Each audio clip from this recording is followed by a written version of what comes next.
Morning, painters and decorators of the interweb. Guess who this is? Yes, it's your local friendly painter and decorator, known as Phil Beckwith, the professional painter and decorator. Back with a riveting wallpapering video. It's just a feature wall, but we don't do things by halves, do we? Phil Beckwith, the professional painter and decorator, has got a reverse alternate length feature wall wallpaper to hang. So let's have 15 seconds break intro and let's talk you through it. So see you in a few.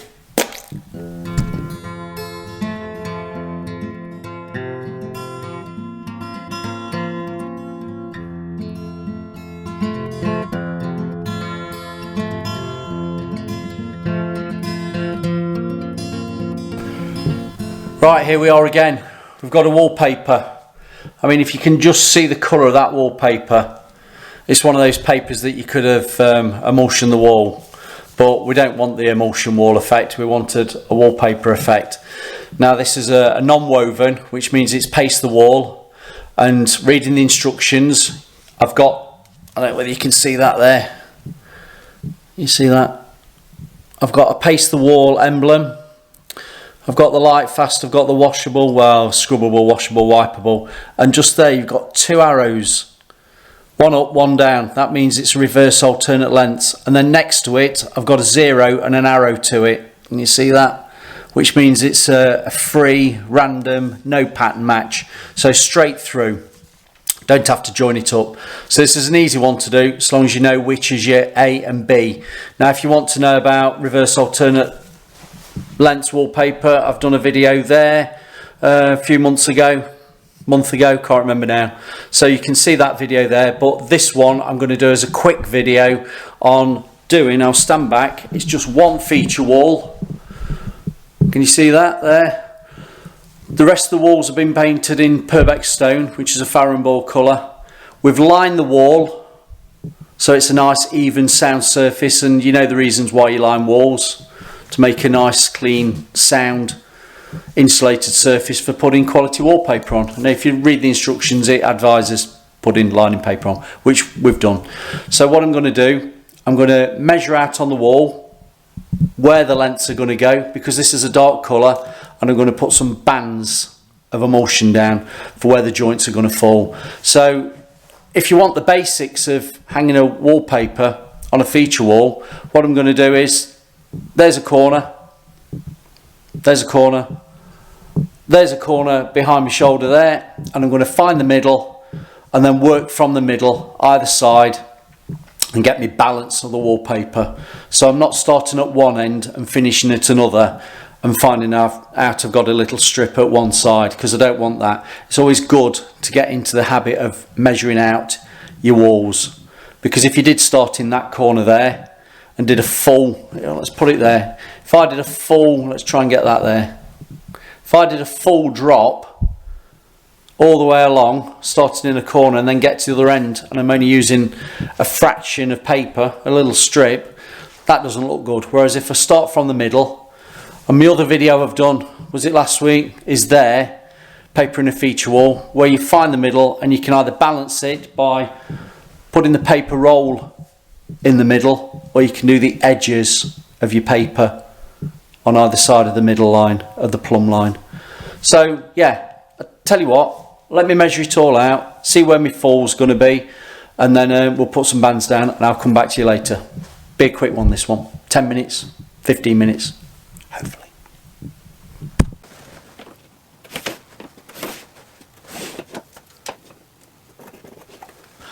That measured up at 3 meters 940. So what I'm going to do, I'm going to find the middle now of that wall and get a line down it using my laser liner. So back within a second. Right, this is another paper that, if you can see, I've got my laser liner out and I found the middle of the wall. But what I don't want to be doing is, because this is a random pattern match, there's no pattern match to it, I should be getting 4 drops to a roll. This is a 10 point standard 10.05 meter roll. Now, all being well, 4 drops, not using much waste at the top and bottom, 4 drops, I'm going to actually need 8 lengths. Now how I'm working it so I can utilise the best use of the paper, instead of hanging the paper, if that's the middle line there, and that measured up at 1.97 either side, instead of hanging the paper to that edge there, I'm going to do what I've done on a previous video, where you find the middle of the paper. There you go, roughly, it's roughly there. Find the middle of the paper and the first length will be hung like that. Not like that to the middle, but like that to the middle.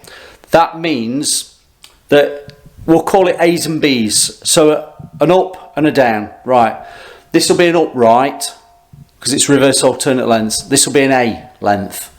Then I come to turn the roll round, i.e. I'll cut the strips off, turn the roll round, and the next one there will be a B, because it's a reverse. Then an A, then a B, then I've got a strip of about 5 inches at the side that will be an A.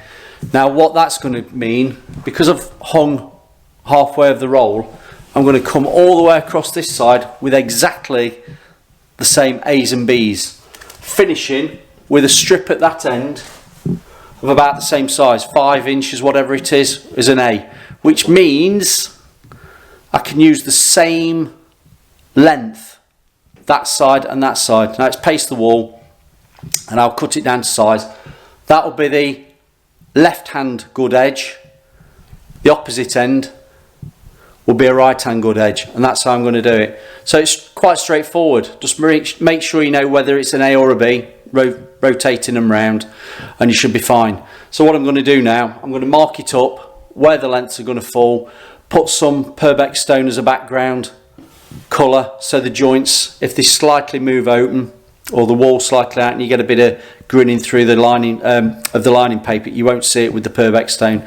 I've probably spoke about this before, and I've done it on my Instagram. If anybody's seen any of my photos on the Instagram, when I'm doing dark papers, always put a band of emulsion, not vinyl silk or anything, not heavy vinyl, just a band of emulsion, not wide, just a few inches, 3 inches, just so if the joints do creep open, you're not going to see the lining paper underneath.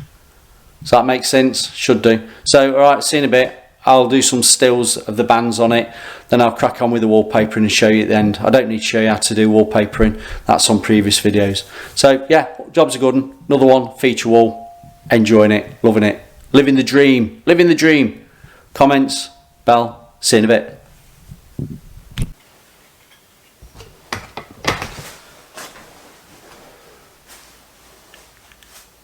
Got my special specs on so I can see the laser line. I know where the joint's going to go because the laser's there.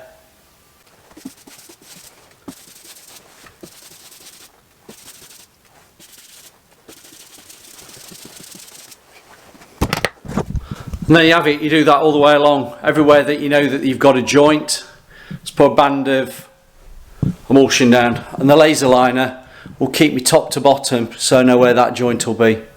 So dead easy, isn't it? Learning from the experts.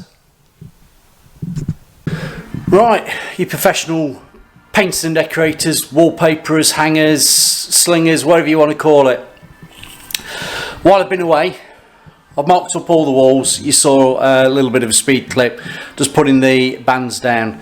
Now, as I was telling you, I was hanging actually from the middle with the paper being in the middle. So I'll just tell you how I've done that, just to recap.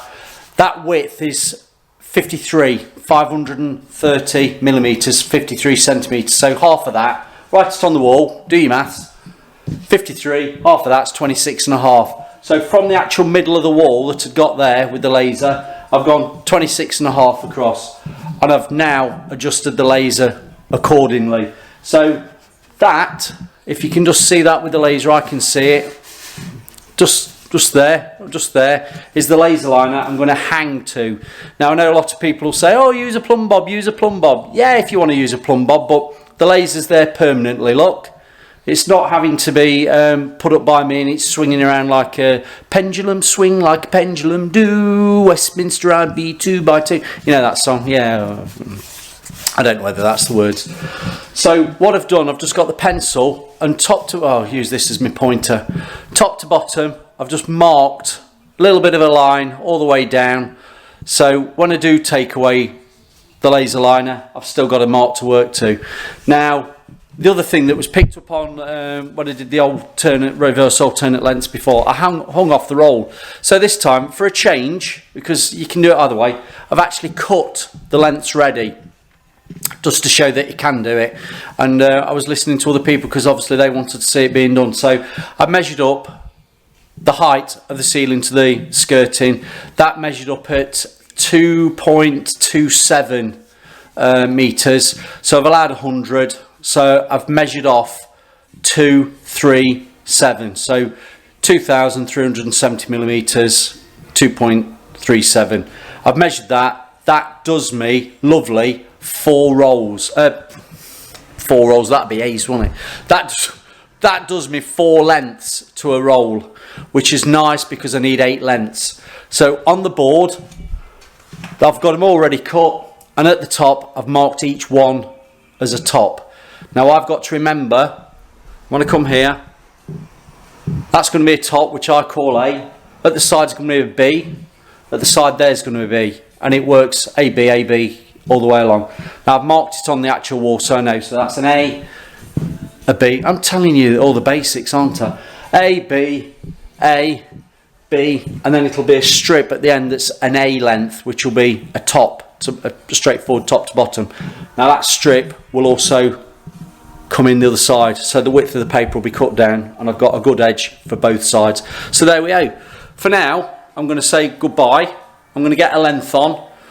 Just quickly talk you how I've done it, because I'm going to go round the sockets, because this is a new build. You know what they've done? They've sealed round the sockets with cork. Oh, I can't be doing with it. But for this, it's a feature wall just for a temporary design.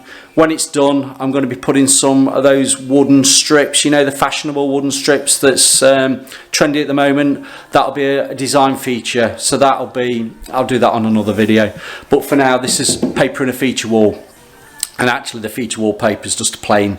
It's like a flat metallic-y. That's a bit of an oxymoron, a flat metallic, but you know what I mean. So there we are. I'll come back, I'll get a couple on, and then I'll just talk you through where I am and then show you it finished. Brilliant. Thanks, Leslie. Welcome back. It's not been long since I spoke to you. Had those lengths cut on the board. I've got the tricky ones out the way now.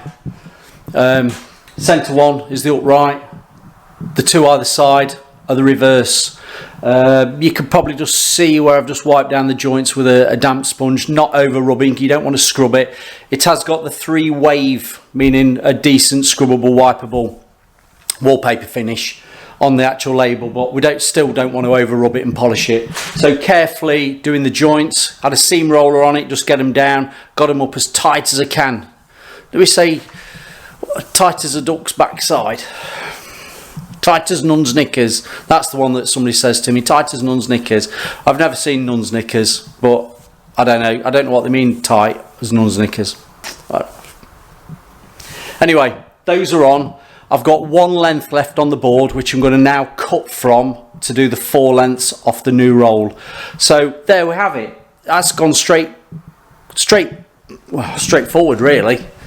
I'll get you on there. The bands are nicely matching up. That's just taken off that stark lining paper colour on the joints just there. And what I'm going to do now, I'm just going to cut the lengths and get these last ones on. Then I'll come back to you and just explain about the last cut down strips. So there'll be 1, 2, 1, 2, and then a strip. So I'll get those on because I don't want to bore you with that. I don't want to do zoom, fast forwarding. It's like Benny Hill. But what I will say to you is, I've not taken these sockets off because it's on a new build and they've corked them round and they're sealed in. That doesn't mean you still can't get nice, neat cuts. I think they're really neat cuts. Found the corners as you do, cut to them nicely. I've had a spare scalpel blade, snap off blade, just to help me get the sharp pin corners. Used the shears, got them down, and I've got them really tight. And then just used a proper metal straight edge to do the cuts across the top, and they are sharp lines on those, really nice. The beauty with the laser liner, I've come over a socket and down a socket. The laser liner helped me keep that line, so that matching up to the A to the B has been spot on. So I'm really pleased, and I'll see in a bit when I've got more on it. We're on the last leg, should we say the last leg? Right, cheerio. Might have my dinner in a minute, might do, we'll see. Here we go, we're nearly done, morning's work. Now I've just got the last strips to do, and as we've measured from the middle and measuring half the width of the paper, you know, dropping it down the middle, I've got as good as 5 inches top to bottom, and the same this side. I've got 5 inches as well, which is what I wanted. Now if you've got a pattern paper that's got a definite feature pattern to it, that's why you want to be doing this way of papering a feature wall from the middle. Whether you use half the paper and offset it that way, or 5 inches there, 5 inches that side, 5 inches that side, means to me you'll have a balanced patterned paper when you come to do your papering. So that's that. I'm going to cut some strips off the paper now, probably cut them at 6 inches wide off the left and right edge, and because these are a vertical A, not a reverse, they'll go on nicely. So there we are. Once I've done those, I'll finish off. Just make this simple for you. This is why I go on about Mickey Mouse paste tables and picnic tables, and always have a decent paste table that's got, I'm coming down, a decent sharp edge, because when you offer up your paper with a good edge against it, that's your guide. So I need a length or strip of paper off this paper at 5 inches. Now I'm going to call it 6 inches, so I'm just going to mark it off at 6 inches. It doesn't have to be too precise because I'm cutting it down. So I work in inches on this, metric, well, right. So I just put my finger, and that'll be the guide against the paste table, and that's at 6 inches. And then the idea is the pencil goes across there and I come all the way down. So you'll have to trust me because you can't see it on this camera until I get a bit further down. I've marked off, my fingers pressing against the side of the board. I've got the proper boxwood, it's not boxwood, it's plastic, but these used to be boxwood rulers, meter ruler, and I'm using that as the guide. My pencil's against the edge, and you'll see me go all the way top to bottom, just at 6 inches, all the way down, all the way down, all the way down. The edge of the board is the guide. Now I've got a nice line there, 6 inches, need to go a bit more, so draw it up. Draw it up, line up the edge of the paper again with the board, mark it off at 6 inches, you know where your pencil's been before, and then bring it all the way down. And then all you've got to do is just cut that line, and it doesn't matter if you don't go to that line. I'm not needing a sharp, crisp edge on that, because I'm only cutting down a length of paper, and this is how you get a cut down piece of paper, and I've got that at 6 inches, and I'm only going to be needing 5 inches on the wall. So there we go, I can do it. Ta-da! Ta-da! Ta-da! So there's the piece that I need, and then I'll get these on and then we'll finish off. So thank you for listening to that, how to cut down a length of paper to a width. Well, there we go, my lovelies. Look at this. All done. Morning's work. I'm not going to ask you how much you charge for a morning's work. It's rude. But there we go. I put those last strips in, 5 inches. Made sure I got the good edge. Let's get into the light. And literally, it's just there to there. Here's my straight edge did the cuts for the corners and down, got it down nicely, used my spatula, used my hanging brush as well, because I like to use both. And then same the other end. Now you can just see it, see these bands, that's where I've got the joints, and I've just gently sponged them down with some warm water so they'll dry out. The original one, if you look, the original one in the middle's starting to dry, so we're nearly there with it. So just to recap, feature wall done. Let's see if we can get you on. Wide angle like that, feature wall, you can see the joints where they're drying now. Tomorrow they'll be lovely. But started in the middle, measured half of the roll of wallpaper, and then measured the 26.5 from the middle so I could get a centre drop, and then worked off that, either left or right, whatever you prefer to do. It was a lined wall. Now what do you do once you've got a lined wall? You always just give it a nib down like I did. I didn't show you doing that, but just check to make sure there's no bristles or anything that could be just under that lining paper. So you always just check over your lining paper before you put your finished paper on. And this was a non-woven paste the wall, so quite simple. Cutting at the top with a 3-inch, 2.5, 3-inch, nice Eco Union brush, and then a medium pile, not too long, not too short, roller. And I'm using, I mean, I say about being sponsored by Porsche and people like that giving me sponsorship. I ought to be sponsored by Wix, because we use Wix paste ever such a lot. Wix paste really good, and it's done this. So that's it, straightforward. Feature wall and hanging correctly, working left to right, right to left from the centre. And as I've said previously in this video, if you've got a definite pattern, always balance between top and bottom, left to right, and see what it looks like before you start getting it on. Because there's nothing worse than starting at one side, working your way all the way to the end, and realising you're putting a strip in, and then you stand back at the door like I am now, and you can see a definite pattern in your paper that makes it look amateurish, shall I say. So if you hang from the middle on a feature wall like this, or a chimney breast, find the middle, and then work either side of that. And as I said on a previous video, your pattern on a paper might not always be centered either in the middle of the paper or at the edges. Draw off a length of the paper and have a look at it and stand back and go, is that definite pattern on the left, on the right of the edges, or in the middle? It might be staggered. Well, if that's the case, look at it and think, do I need to find the middle of the paper pattern, and then work from that? But that's what you sleep on. That's what you look on YouTube the night before you do any papering. Just check. But there we are. We've done and dusted it. Thanks for listening to me. We're probably 20 minutes on this, but I quite like a 20-minute video. Dead easy. And now I'm on to my next one. So, another room. Bye for now. Comments, press the like, subscribe. Nearly at 2,000 subscribers. Doing well. Thank you. Not got me Porsche yet though. No, not got me Porsche.